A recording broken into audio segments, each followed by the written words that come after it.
Apa yang belum pernah dilihat oleh mata, apa yang belum pernah didengar oleh telinga, apa yang belum pernah muncul di hati, telah disediakan oleh Tuhan bagi kita semua. Amin. Artinya sebetulnya setiap hari ada keajaiban yang Tuhan sediakan buat kita.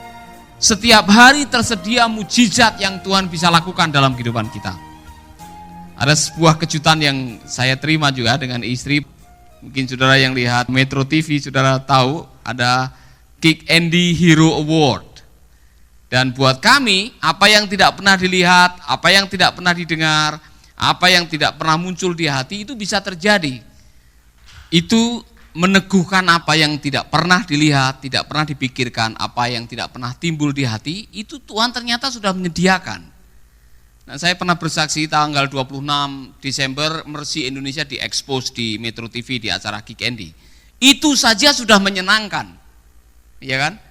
Tiba-tiba setelah itu ditelepon lagi, Bapak masuk nominasi. Itu tambah mengejutkan lagi, saudara-saudara.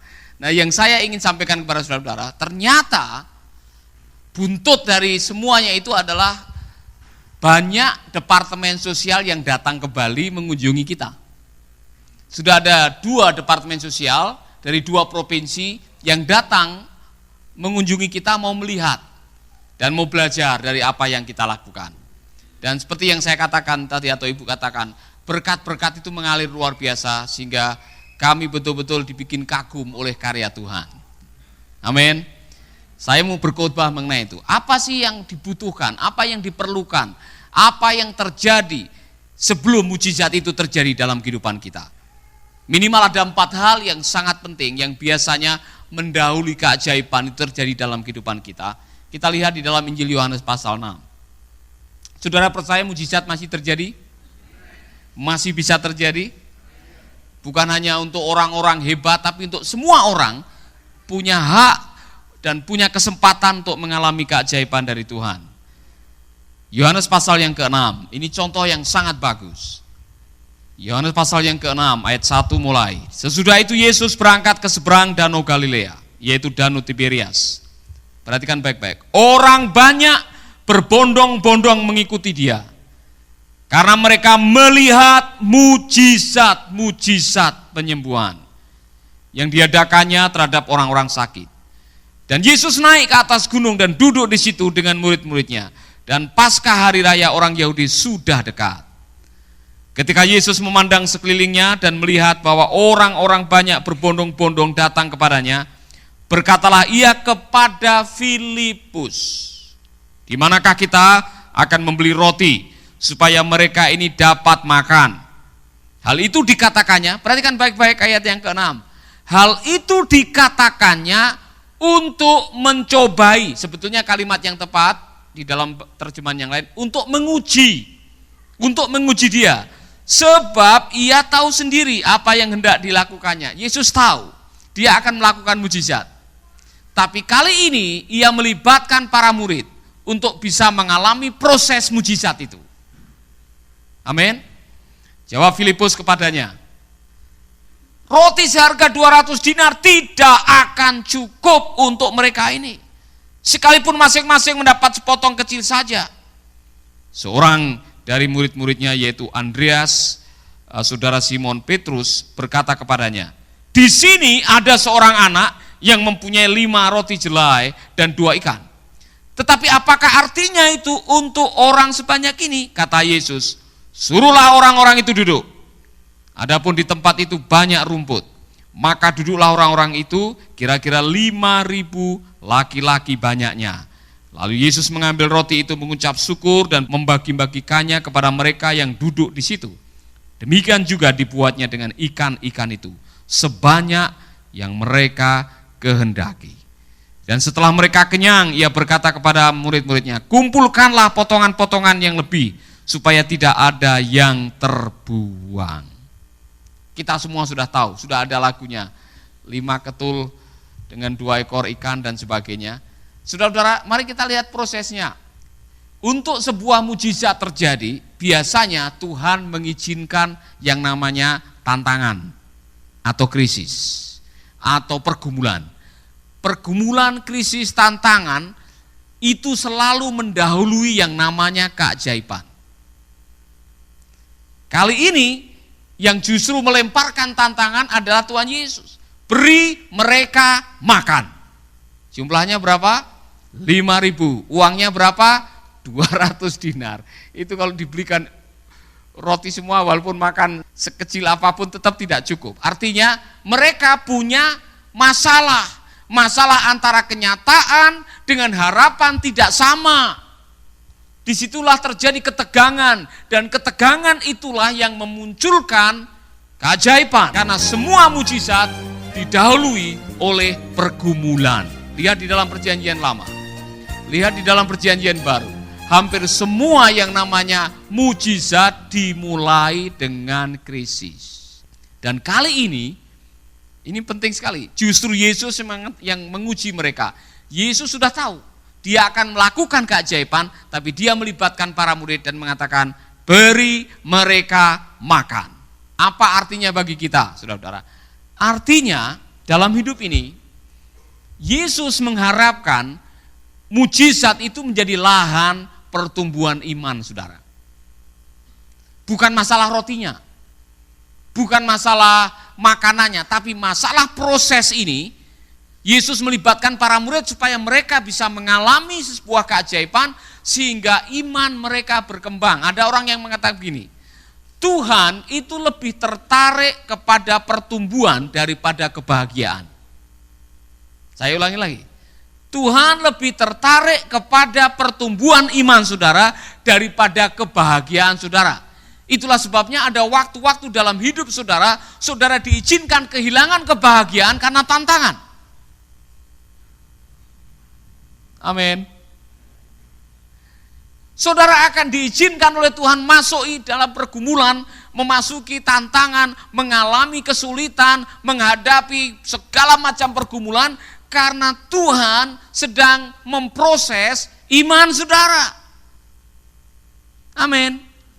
Dan di dalam proses itu biasanya selalu ada air mata. Nah, saya bisa membayangkan. Yesus bilang, kasih makan mereka, 5.000 orang lebih. Mereka sudah mulai mencari-cari alasan, ya kan? Bagaimana cukup dengan 200 dinar untuk makan? Dan kalau kami punya uang, mana ada restoran jam 6 sudah mau tutup di sana kan? Waktu itu kan tidak ada listrik. Belum ada listrik, belum ada McDonald, belum ada yang jualan roti bakar atau nasi jinggo di sana, tidak ada. Itu di padang rumput, di bukit, saudara-saudara. Tidak ada makanan, tapi Yesus mengatakan, beri mereka makan. Artinya, ini saya kasih tantangan, kerjakan. Haleluya.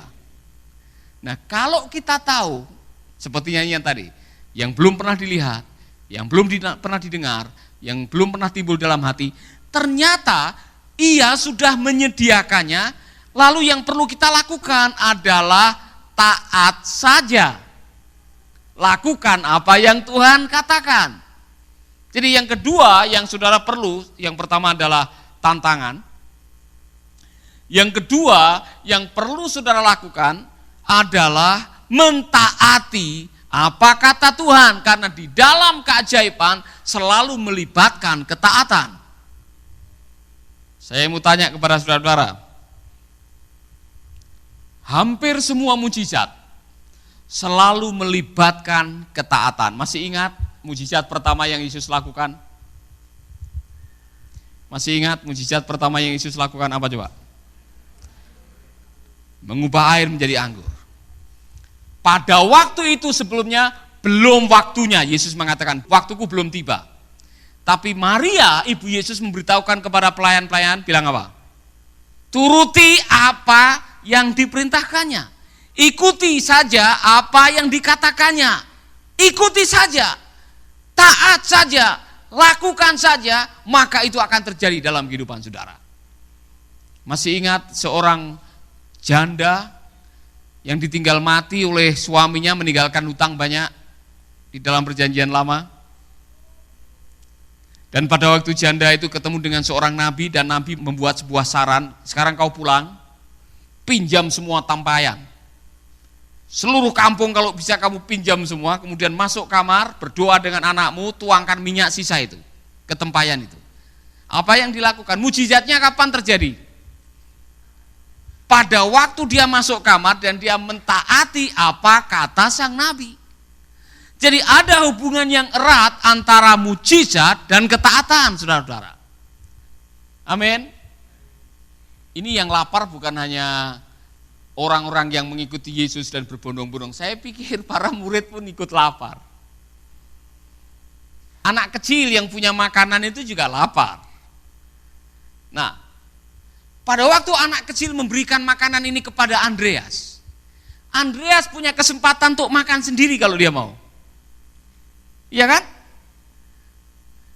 Dia punya kesempatan untuk makan sendiri, tidak diberikan kepada Tuhan Yesus. Tapi Andreas tidak makan sendiri, dia berikan kepada Yesus. Yesus secara manusia juga pasti lapar.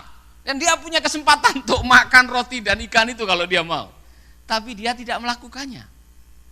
Dia mengucap syukur kepada Tuhan dan membagi-bagikannya. Pertanyaannya, pelipat gandaan roti menjadi cukup untuk 5.000 itu kapan? Pada waktu para murid mulai membagi-bagikannya, mengikuti apa yang diperintahkan oleh Tuhan. Mujizat dan ketaatan tidak bisa dipisahkan. Oleh karena itu, kalau Tuhan ingin melakukan sesuatu dalam hidup saudara, dan harus ada bagian kita yang harus kita lakukan, lakukanlah sebaik-baiknya. Ada istilah dalam bahasa Inggris, do your best, and God will do the rest. Lakukan apa yang saudara bisa lakukan, sisanya serahkan kepada Tuhan.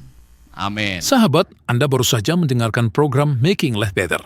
Hubungi kami di 0811 3901 144 atau 0811 3901 140. Mari dukung pelayanan Making Life Better melalui rekening BCA 66 900 30525. Sekali lagi, 66 900 30525. Atas nama Paulus Wiratno. Terima kasih, Tuhan Yesus memberkati. Making life better, bikin hidup lebih baik.